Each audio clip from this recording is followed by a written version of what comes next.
Why can't every episode be just as awesome as episode 11? When the trailer first came out, I could already tell this one was gonna be huge, and the episode absolutely did not disappoint. It was nearly flawless. I guess I almost wouldn't change a thing about it, which is super rare because I'm always there complaining about what could be done differently and whatever, but no, this one is actually amazing.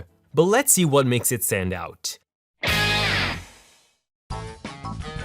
First, we open with Alec trying to befriend and later manipulate Jake, but instead of falling for it, the guy instantly realizes Alec's true intentions and shuts him up.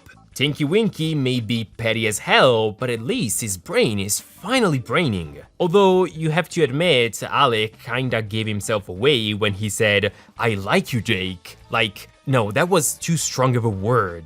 Like. Even Jake knows that can't be true. No one likes him. I guess Alec hasn't seen our chart.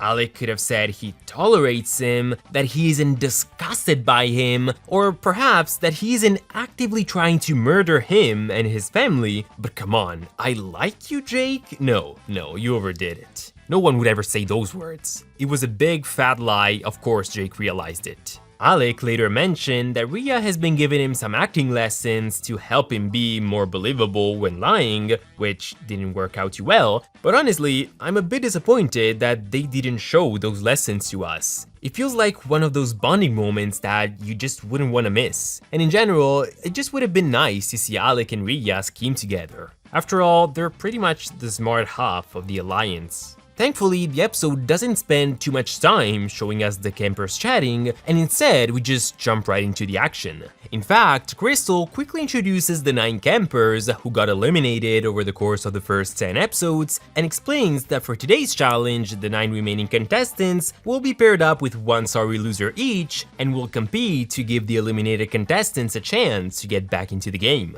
Now, this is usually where I do a little summary of the challenge, but you don't need me to tell you about it, you've watched the episode, so if you want, you can read it on screen. Otherwise, what matters is that the eliminated contestant on the winning team will get to rejoin the game, and along with their helper, will get immunity for the next round. First of all, having the campers compete in pairs was just fantastic. Not only did it make the challenge much more unique in general, but it even gave many characters a chance to repair their bonds, fight, and get their revenge. Although, I guess, instead of saying it was Nina who had chosen the pairs, why couldn't they say it was the producers who pre-selected them specifically for entertainment purposes? Because it seems like they wanted to give the impression that the pairs were random, but they clearly weren't. I still love the pairs, but they didn't feel random.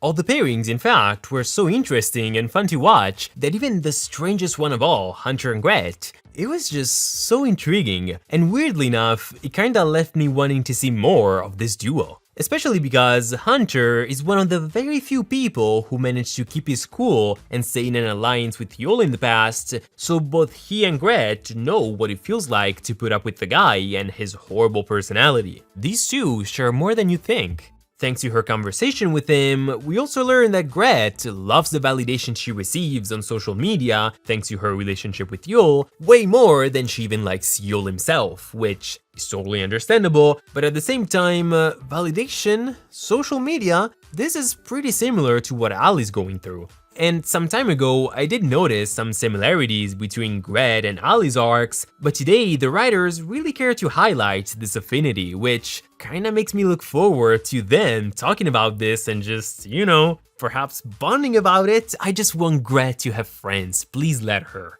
It would be a very weird friendship, Ali and Gret, but who knows? It could be interesting. I just want Gret to talk to someone who isn't Yul, please! Today, Ali too spent a few words on how she wishes to turn her Twitch streaming into a full-time job, hence why she's so desperate to make a good impression on her fans. And that's just a shame, you know? She and her followers will never have the special bond that you guys and I have, right? Right? Still, saying stuff like, I need to prove myself, and what more do these people want? It probably doesn't really help her cause. She should just be a little more careful when talking about her fans on international television. You don't hear me insulting you idiots all the time in my videos, just occasionally when you deserve it. It's a shame that Ali, though, didn't get to talk much with Hunter today. It kinda broke my heart to see the guy wave at her with so much excitement in his eyes, while Ali just lowered her head as soon as she saw him. I was hoping for them to get some alone time to, just see where their relationship was at, but I guess we'll have to wait for the motel episode, because I still don't think Ali's gonna make it to the finale. Finale. Oh, I gotta use this pun at some point. Another pair that didn't get much screen time but still got to have a meaningful conversation is Miriam and Tom, as the old lady shared another pearl of wisdom with him on how courage is the one type of strength Tom really needs to focus on. And I mean, the guy can run while carrying a huge motorcycle, so of course, physical strength is not what he needs to work on. In the meantime, Aiden too has an introspective chat with Lake where she admits she relates to Jake and believes he too is going through a lot, so she convinces Aiden to try to be more understanding, empathize, and just cut Jake some slack. And I did not see this coming. Even Lake is siding with Jake now. My theory is that Lake likes him just because on day one he said he was a fan of her books. See, Ali? She cares about her fans. You could learn a thing or two from Lake. At this point then, after all these love triangle themed conversations, I suspect that Jake's whole drama might come to a close pretty soon, at last. Personally, I would have preferred if this whole arc had started a little later and had ended a little sooner, but this is fine too. It's been taking a while, but this seems like a good time to end it, story-wise. Just do it though. Especially because I'd like to see Jake, Tom, and Aiden do something else other than bicker. No matter what it is, as long as it's something different and new, I'm just on board. As for our favorite girlfriends, I loved how Ellie warned Gabby not to trust the villains. Because yes, it may seem like a dumb interaction like most Gabby things, but as we all know, Gabby doesn't even know how to spell the word strategy, so she kinda really needed this input. She's way too naive and trusts everyone, and the fact that she didn't even consider the possibility of the villains betraying her, and that she hasn't even given a thought to what would happen in case she and the villains all made it to the final 5 together, it all kinda made me smile. It really shows how innocent and down to earth she is. And the best part is that, for the first time in forever, Ellie seemed not to care about the money at all, and she just gave Gabby this little piece of advice because she genuinely wants her to succeed and to prove herself, which is super sweet. This whole matter ultimately gave Gabby a whole lot to think about, so much so that at the end of the episode, her alter ego / second personality / other self has returned and apparently is there to stay. And thank goodness that happened because I recently started caring a little bit less about Gabby, I admit, so this might actually restore my faith in her. After Ashley had to teach Jake to think before he acts, leaving the guy dumbstruck and mind-blown like, thinking? How did I never think of that before? The two make it to the top of the hill first, immediately followed by Fiore's team, Connor's, and finally James's.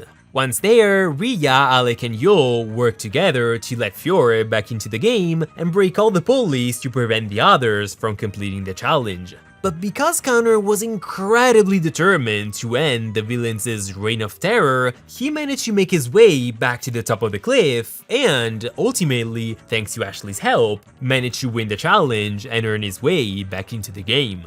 This last part of the episode was so wonderfully executed. The tension was so very palpable, and the campers were all doing their best, fighting tooth and nail to win the challenge. I loved it. Apparently, the wishes I made in my last review all got granted here. We finally got to see the villains sabotage the good guys the entire time, and the heroes in turn fight back as much as possible. I was so glad to see that, finally. I really hope this determination on both parties is gonna stay till the very end of the season though. Even though, yes, it was a bit of a bummer that most campers didn't even get a chance to access the second part of the game, I still absolutely loved how it all went down. Especially, I really loved the chemistry between those 8. They were all so chaotic, that I like to see.